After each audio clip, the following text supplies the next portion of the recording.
वो बुनियादी तौर पे जो आप कल परसों सुप्रीम कोर्ट ने ये बेंच बनाया है उसके ख़िलाफ़ हम लोगों ने ये हाउस किया।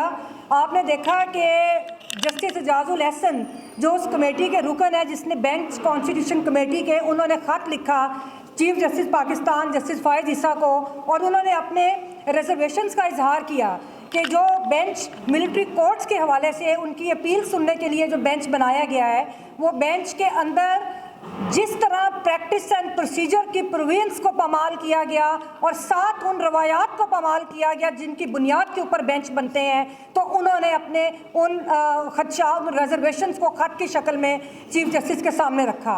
इसी तरह साबिक chief justice Pakistan justice Jawad Khawaja ने भी एक ख़त लिखा है और उन्होंने भी अपने खदशात का इजहार किया कॉन्स्टिट्यूशन ऑफ बेंच के ऊपर जिसने मिलिट्री कोर्ट्स के अपील सुननी है। देखिए, बड़े अफसोस के साथ कहना पड़ता है कि पाकिस्तान के अंदर जो बेंचेस की सियासत है उसने ऐसे ऐसे घाव लगाए हैं पाकिस्तान के अंदर, ऐसे ऐसे घाव लगाए हैं कि हमारा जो पाकिस्तान है, हमारा समाज है, उसको नाकाबिल तलाफी नुकसान पहुंचा।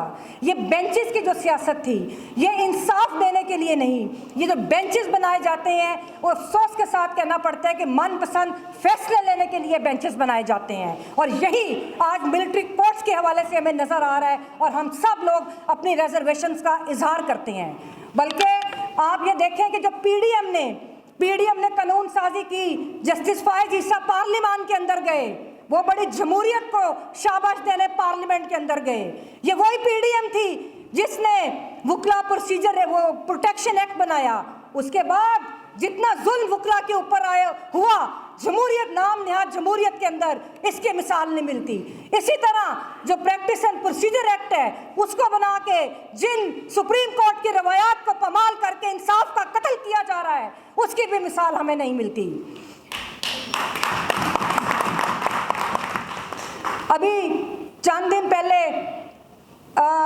साबिक वज़ीर आज़म इमरान खान ने एक ख़त लिखा था जस्टिस फ़ायज़ ईसा को, और उन्होंने अपनी जमात के हवाले से, पॉलिटिकल विक्टिमाइजेशन के हवाले से, अपने जो भी उनके अपने हकूक़ का तहफ़्फ़ुज़ मांगा था सुप्रीम कोर्ट से, लेकिन जस्टिस फ़ायज़ ईसा आपने उसको जवाब दे दिया। तो क्या एक साबिक वज़ीर आज़म या कोई भी शहरी जो अपने हकूक़ का तहफ़्फ़ुज़ चाहता है, क्या वो सुप्रीम कोर्ट के चीफ जस्टिस को नहीं खत लिखेगा? क्या वो आर्मी चीफ को खत लिखेगा? क्यों आप लोगों ने उनको इंसाफ नहीं दिया? कल जिस तरह खतीजा शाह के साथ हुआ उसके ऊपर मेरा ख्याल है कि ये नज़र आ रहा है कि पाकिस्तान के अंदर कोई जुडिशरी एग्जिस्ट नहीं करती। पहले ये सियासी वर्कर्स और सियासी खवातीन को एक केस के अंदर जमानत मिलती है, दूसरे केस के अंदर, तीसरे केस में, चौथे केस में फिर उनको एमपीओ में डिटेन कर लिया जाता है, और अब उसको कत्ल के मुकदमे के अंदर एक दूसरे प्रोविंस के अंदर लेके जा गए। इसके बाद क्या आपके पास जवाब रह जाता है कि आप इन ओहदों के ऊपर काम करें? क्यों चीफ जस्टिस पाकिस्तान आपने इन इंसानी हकूक़ की पामालियों का नोटिस नहीं लिया? तो क्या इस तरह आप लेवल प्लेइंग फील्ड देंगे कि ये लोग अपने जो है ये इलेक्शंस कंटेस्ट कर सकें? क्या सारी सियासी जमातों को इलेक्शन लड़ने का और सियासी वर्कर्स को सियासी अमल में हिस्सा लेने का हक हासिल नहीं है? अभी आप भुट्टो केस की दोबारा आपने सुनवाई शुरू की। ये वो भुट्टो केस है कि जिसको सुप्रीम कोर्ट को 50 साल के बाद आज ख्याल आया कि हमने भुट्टो को इंसाफ देना है। तो हम आपको ये बता दें कि भुट्टो केस के फैसले को तो अवाम ने उसी दिन मुस्तरद कर दिया था। उस दिन भी एक बेंच था, इसी तरह चीफ जस्टिस पाकिस्तान अनवारुल हक ने वो बेंच बनाया था। उसने बेंचों की सियासत की और उसने उन जजेस को पहले रिटायर करवाया जो भुट्टो के हक में फैसला दे रहे थे, और उसके बाद उसने भुट्टो का सियासी और अस्करी कत्ल किया, जिसके बाद पाकिस्तान को आज तक उस सियासी कत्ल का, उस अदालती कत्ल का पाकिस्तान खमियाजा भुगत रहा है। इसी तरह 16 दिसंबर आने वाली है। 16 दिसंबर आप जो जर्नैलों की सियासत है पाकिस्तान के अंदर, आपका पाकिस्तान टूट गया था, और आज हम रोते हुए दिल के साथ ये कह रहे हैं कि आज भी ना अदलिया ने कुछ सबक सीखा और ना इन जर्नैलों ने कुछ सबक सीखा। आज भी वही रवैये हैं। अभी कल की बात है कि बलोचिस्तान ये KPK से जो पॉलिटिकल एक्टिविस्ट है वो अपनी सियासी जमात के इज्तिमा के लिए पंजाब आना चाहते थे।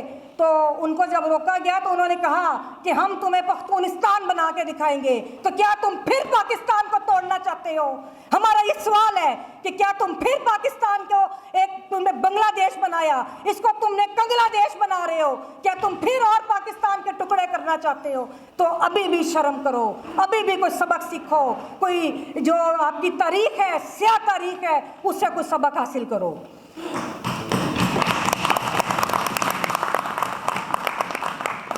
کل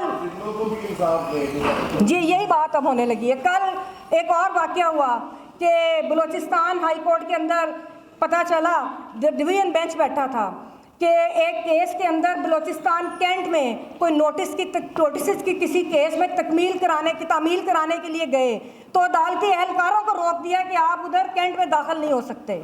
یہ قبضہ ہے آپ کے ملک کے اوپر, یہ قبضہ ہے جس سے آپ شہریوں نے اور آپ نے اپنی آخری جنگ لڑ کے اس قبضے کو چھڑوانا ہے. اور جہاں تک ملٹری کورٹس کا سوال ہے, اتنا ٹائم ضائع کیا. 1 منٹ کی بات ہے کہ ملٹری کورٹس نہیں بن سکتی, غیر آئینی ہے, غیر قانونی ہے, اور ہمیشہ جو بھی ہمارے جمہوریت پسند طبقات ہیں, بار ایسوسیشنز ہیں, انہوں نے اس کی مخالفت کی. تو اگر آپ نے پھر یہی کچھ کرنا ہے تو پھر GHQ میں جا کے سیدھی عدالتیں لگا لیں. پھر کیا ملٹری کورٹس پھر جائیں, پھر ادھر ہی جا کے عدالتیں لگائیں اور GHQ انصاف دے لوگوں کو. افسوس ہوتا ہے یہ ساری چیزیں دیکھ کے. اور آخر میں جسٹس فائز عیسیٰ جیسے کہوں گی کہ آج پھر ایک تاریخ دہرائی جا رہی ہے. جو بھٹو والی تاریخ تھی نا, اگر آپ تبدیل کرنا چاہتے ہیں تو جو آپ کے پاس زیر التوا مقدمات ہیں, آپ ان کو انصاف دے کے تاریخ تبدیل کریں. آپ بھٹو کے فیصلے کو, اب آپ نے کیا اس کو انصاف دینا ہے بھٹو کو, وہ بھٹو کو نہیں پوری قوم کو کے ساتھ بے انصافی کی گئی. اور آج آپ پھر وہ تاریخ دہرا رہے ہیں کہ اسی طرح آپ سابق وزیر اعظم کا خفیہ ٹرائل کر رہے ہیں. جس طرح بھٹو کو جب اس نے کہا کہ میں نے بات کرنی ہے تو عدالتی کمرے یہ ہائی کورٹ کو بند کر دیا گیا تھا, کسی کو بھٹو کی بات نہیں سننے دی گئی تھی. آج وہی آپ عمران خان کے ساتھ کر رہے ہیں. آج اس کو بھی اسی طرح آپ چاہتے ہیں کہ اس کا ٹرائل کوئی نہ دیکھے اور اس کو خفیہ عدالت کے اندر اسی طرح تاریخ پر نظر ڈالیں. جب بھٹو کے خلاف آپ نے ان کو گواہ کریٹ کیے اور آپ نے کیا, وہ تھا مسعود خان جو انٹیلیجنس ایجنسی کا سربراہ تھا, آپ نے اس کو 2 ماہ اغوا کیا. اغوا کرنے کے بعد اس کو بھٹو کے خلاف گواہ کے طور پہ پیش کیا. اسی طرح آج اعظم خان بھی غائب رہا تھا. آپ کو یاد ہوگا کہ وہ بھی اعظم خان کو غائب کیا گیا اور پھر آج کے سابق وزیر اعظم کے خلاف اس طرح کی گواہیاں تراشی گئیں. اور بھٹو نے, آپ کو یاد ہے کیا کہا تھا؟ جسٹس فائز عیسیٰ اور تمام عدلیہ کے ججز کو میں یہ بتانا چاہتی ہوں کہ جب بھٹو اس ہائی کورٹ میں اپنے پروسیڈنگز کے باہر نکلے تھے تو انہوں نے کہا تھا نو کورٹ. بھٹو نے کہا تھا no court no justice, thank you Jimmy Carter. اور ہمیں دل خون کے آنسو روتا ہے. مجھے آج بھٹو یاد آ رہا ہے, میرا دل خون کے آنسو رو رہا ہے جو کہتا تھا no court no justice, thank you Jimmy Carter. تو کیا آپ لوگ یہ جوڈیشری یہ چاہتی ہے کہ کل عمران خان یہ کہے no court no justice, thank you chief justice? اور اس تاریخ کو